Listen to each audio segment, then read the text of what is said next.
नमस्कार दोस्तों और साथियों, विनायक कंपटीशन क्लासेस में आपका एक बार फिर स्वागत है। जैव विविधता के इस अंक में हम लेकर आए हैं समुदाय एवं संरक्षण आगार से जुड़े हुए तथ्य। पिछले अंक में आपने वन्यजीव अभ्यारण्य के बारे में विस्तार से अध्ययन किया था, वाइल्ड लाइफ सेंचुरीज के बारे में। अब हम इन सीटू कंजर्वेशन के ही अंतर्गत आने वाले समुदाय एवं संरक्षण आगार के बारे में अध्ययन करेंगे। कंजर्वेशन एंड कम्युनिटी रिजर्व, है ना। कंजर्वेशन एंड कम्युनिटी, समुदाय एवं संरक्षण आगार। आगार मतलब क्षेत्र होता है। देखो, ये दोनों भी राज्य सरकारें ही इसकी अनुमति देती हैं। आइए देखते हैं क्या है भाई, क्या इसका मतलब है। सबसे पहले हम लोग समुदाय आगार को समझते हैं, कम्युनिटी रिजर्व को समझते हैं। कम्युनिटी रिजर्व क्या होता है? किसी व्यक्ति अथवा संस्था की अधिकारिता का ऐसा क्षेत्र जो राष्ट्रीय उद्यान, अभ्यारण्य या संरक्षित आगार के अंतर्गत न आता हो, उसे राज्य सरकार जीव जंतुओं और समुदाय के संरक्षण के लिए समुदाय आगार घोषित कर सकती है। समझ गए? ऐसा क्षेत्र जो कि नेशनल पार्क न हो, वन्य जीव अभ्यारण्य न हो, कोई संरक्षित क्षेत्र न हो, ऐसे किसी इलाके को हमारा राज्य या हमारी राज्य सरकार किसी व्यक्ति या उसकी सोसाइटी को दे सकती है। भाई, आप इस क्षेत्र को ले जाइए और उस क्षेत्र में जीव जंतुओं का संरक्षण करिए और उस समुदाय का संरक्षण करिए। तो ऐसे क्षेत्र को ही हम लोग समुदाय आगार कहते हैं। मैं फिर बात करता हूँ, ऐसा क्षेत्र जो नेशनल पार्क न हो, वन्य जीव अभ्यारण्य न हो या राज्य सरकार का कोई संरक्षित क्षेत्र न हो, है ना, ऐसे इलाकों को राज्य सरकार किसी व्यक्ति या उसकी सोसाइटी को दे सकती है ना। भाई, ले जाइए, आप इस क्षेत्र में जीव जंतुओं और उसके समुदाय का संरक्षण करिए और उसे समुदाय आगार घोषित कर देती है। 16 मार्च 2020 तक हमारे देश में कुल 163 समुदाय आगार थे, यानी कम्युनिटी थी। ये कम्युनिटी एक इलाके में अपने जीव जंतु और वहाँ के संस्कृति और समृद्धि का संरक्षण करती हैं। कुल 163 समुदाय आगार हमारे देश में 16 मार्च 2020 तक थे। इसी तरह से आता है संरक्षण आगार। संरक्षण आगार किसे कहते हैं? हाँ, कंजर्वेशन रिजर्व, राज्य सरकार की अधिकारिता वाला ऐसा कोई भू क्षेत्र, है ना, राज्य सरकार के अधीन रहेगा, जो राष्ट्रीय उद्यान या अभ्यारण्य से लगा हुआ हो। राष्ट्रीय उद्यान कहीं है ना, उससे सटा हुआ इलाका, अभ्यारण्य से सटा हुआ इलाका, है ना, लेकिन उस पर किसका अधिकार हो? राज्य सरकार का अधिकार हो, है ना। कि दृश्य भूमियों, जहाँ तक आपको दिखाई दे, समुद्री क्षेत्रों यानी उस पूरे इलाके को जीव जंतुओं वनस्पतियों के संरक्षण हेतु, वहाँ पे जो जीव जंतु या वनस्पतियाँ पाई जाएँ, वहाँ के स्थानिक समुदाय से, वहाँ के लोकल लोगों से विचार विमर्श करने के बाद राज्य सरकार उसे संरक्षण आगार घोषित कर सकती है ना। वहाँ के लोगों से विचार करने के बाद उसको संरक्षित क्षेत्र घोषित कर देती है या संरक्षण आगार घोषित कर देती है। इस क्षेत्र का प्रबंधन संरक्षण आरक्षित प्रबंधन समिति बनाती है और यहाँ पे एक समिति बना देती है और वह समिति उस पूरे क्षेत्र की देख रेख करती है। कंजर्वेशन रिजर्व मैनेजमेंट संरक्षण आरक्षित प्रबंधन समिति द्वारा किया जाता है। फिर से मैं बात करता हूँ, जो कम्युनिटी रिजर्व थे उसमें किसी व्यक्ति या सोसाइटी को एक इलाका दे दिया जाता है, भाई आप ले जाओ, जीव जंतु और समुदाय को वहाँ पर संरक्षण करो, है ना। ये कम्युनिटी रिजर्व थी, किसी व्यक्ति को या उसकी सोसाइटी को दे दी जाती है, लेकिन इसमें शर्त होती है कि वही राष्ट्रीय उद्यान अभ्यारण्य या संरक्षित क्षेत्र न हो। संरक्षण आगार क्या होता है? इसमें राज्य सरकार किसी जमीन को, ऐसी जमीन खोजती है जो राष्ट्रीय उद्यान या अभ्यारण्य से लगा हुआ, सटा हुआ होता है, वहाँ के दृश्य भूमि, समुद्री क्षेत्र, जीव जंतु वनस्पतियों का संरक्षण करने की बात करता है, लेकिन यह बात वहाँ के लोकल लोगों से विचार विमर्श करने के बाद करता है और उस इलाके को संरक्षित आगार घोषित कर देता है। इस क्षेत्र का प्रबंधन तो भाई उसका मैनेजमेंट कौन करेगा? वहाँ पर तो एक आदमी कर रहा था, वहीं पर एक समिति बना देगा, उसमें समिति में कई लोग रहेंगे जिसको संरक्षण आरक्षित प्रबंधन समिति कहते हैं और यह समिति ही जो है उस संरक्षण आगार की देख रेख करेगी। समुदाय या संरक्षण आगार वन्य जीव संरक्षण अधिनियम 1972 में संशोधन करके वर्ष 2002 में नियम बना। ये कब से संरक्षण आगार बनाने का नियम बना भाई?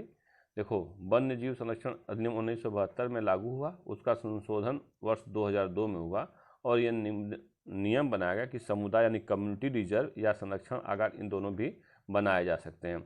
भारत में कुल संरक्षण आगार क्षेत्रों की संख्या 86 है।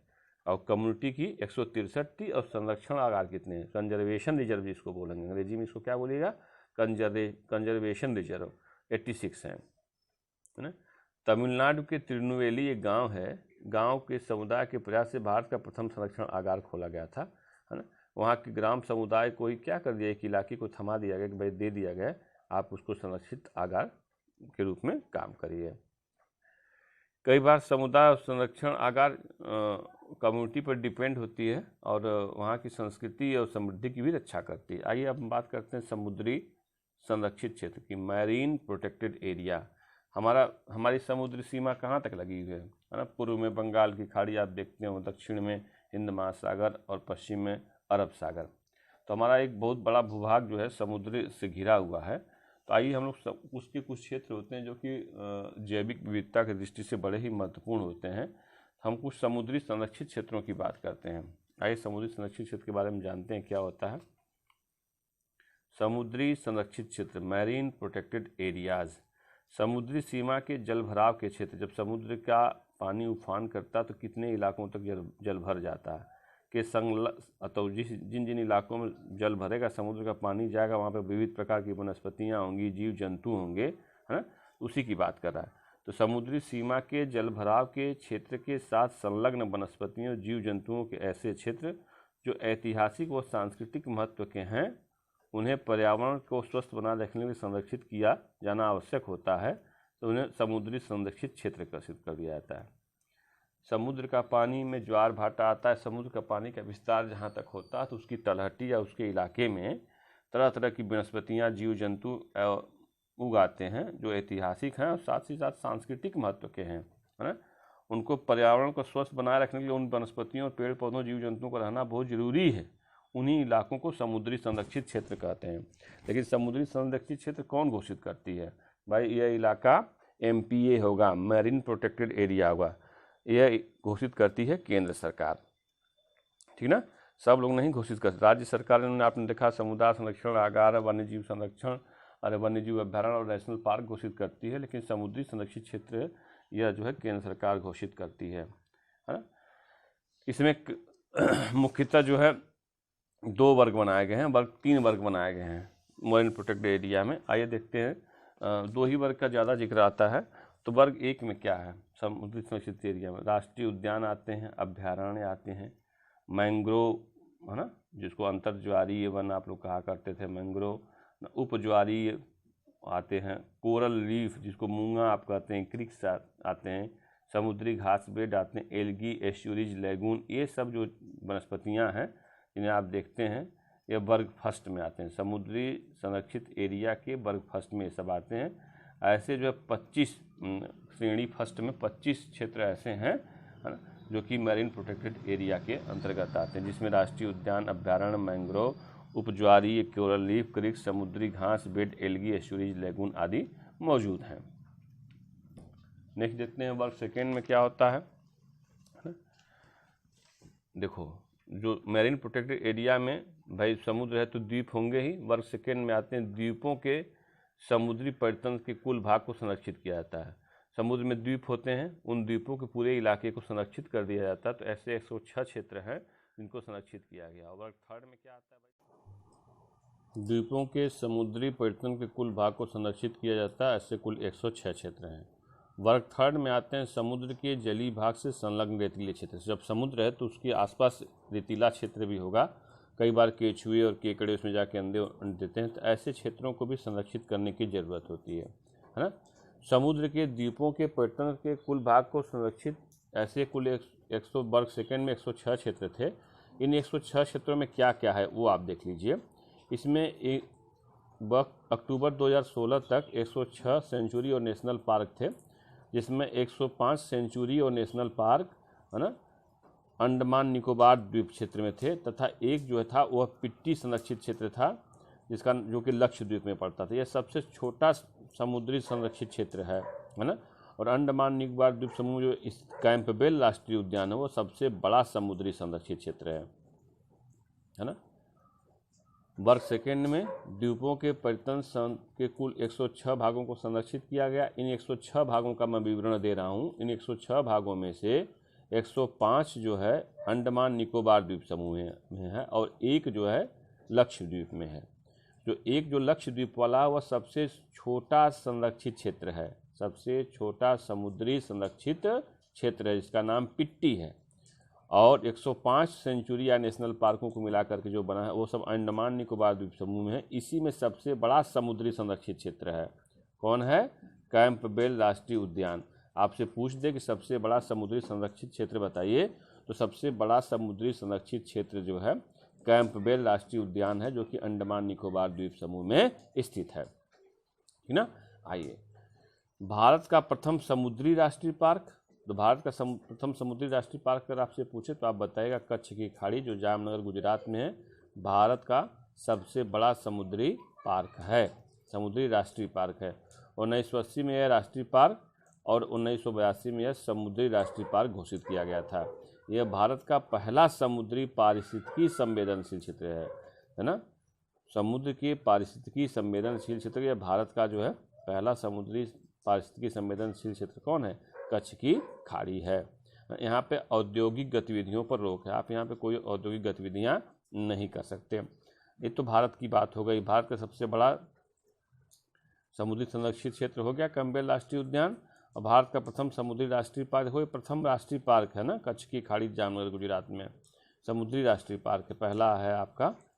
अच्छा, विश्व का सबसे बड़ा समुद्री संरक्षित क्षेत्र, भारत का सबसे बड़ा समुद्री संरक्षित क्षेत्र कैंपबेल राष्ट्रीय उद्यान अंडमान निकोबार वाला। लेकिन आपसे पूछे विश्व का सबसे बड़ा समुद्री संरक्षित क्षेत्र, तो आप उसको बताइएगा रास सागर, जो कि अंटार्कटिका महासागर में है, और यहाँ पर अभी तक कोई मानवीय हस्तक्षेप नहीं हुआ। अंतिम अपरिवर्तित समुद्री परितंत्र, यहाँ के समुद्री परितंत्र में कोई भी परिवर्तन नहीं हुआ, और विश्व का सबसे बड़ा समुद्री संरक्षित क्षेत्र है रास सागर, जो कि अंटार्कटिका में स्थित है, अंटार्कटिका महाद्वीप पर।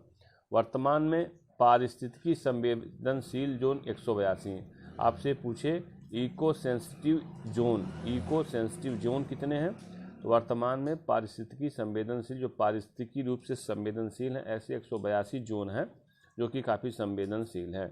इन सीटू कंजर्वेशन में ही बात की जाती है पवित्र उपवन की। Sacred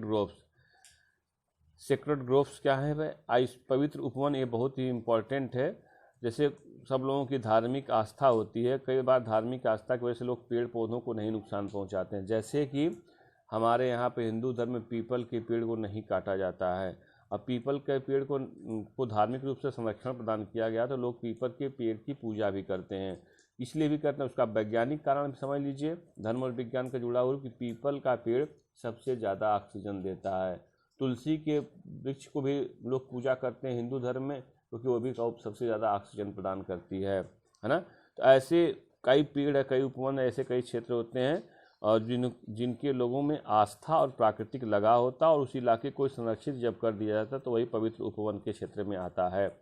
IUCN international union of conservation of nature के अनुसार पवित्र उपवन क्या है भाई? प्रकृति की आराधना का एक रूप है। जिस भी रूप से हम प्रकृति की आराधना करते हैं वही जो है पवित्र उपवन। ऐसे क्षेत्र जिन्हें लोगों की आस्था एवं प्राकृतिक लगाव के कारण संरक्षित किया जाता है, उसको हम लोग पवित्र उपवन कहते हैं। उत्तर पूर्व के हिमालय क्षेत्र, पश्चिमी घाट, पूर्वी घाट, तटीय क्षेत्र, केंद्रीय पठार और पश्चिमी मरुस्थल, तमाम ऐसे क्षेत्र मिल जाते हैं जहाँ की पवित्र उपवन है। जैसे राजस्थान की जो बिश्नोई समुदाय है ना, वह खिजड़ी के पेड़ को नहीं काटता है, खिजड़ी के पेड़ की पूजा करता है। खिजड़ी के प्रति उनकी विशेष और आस्था और लगाव है, इसलिए इस क्षेत्र में जो है खिजड़ी के वृक्षों का एक पवित्र उपवन बना हुआ है। ये पवित्र उपवन जो है इन सीटू कंजर्वेशन के अंतर्गत आते हैं। अब हम लोग बात करते हैं जैवमंडल रिजर्व की, बायोस्फीयर रिजर्व। इन सीटू यानी स्वस्थानीय संरक्षण क्षेत्र में जैवमंडल रिजर्व की बहुत ही विशाल भूमिका है। तो अगले वीडियो में हम लोग इस जैवमंडल रिजर्व के बारे में बात डिटेल से करेंगे और उसको समझेंगे। एक अच्छा टॉपिक है, इसलिए हम इसको अलग से इस पर डिस्कस करेंगे और ये विस्तार थोड़ा बड़ा टॉपिक रहेगा। Thanks to all of you. आशा करता हूँ कि आप लोग वीडियो को लाइक करेंगे, शेयर करेंगे और सब्सक्राइब करेंगे। थैंक्स।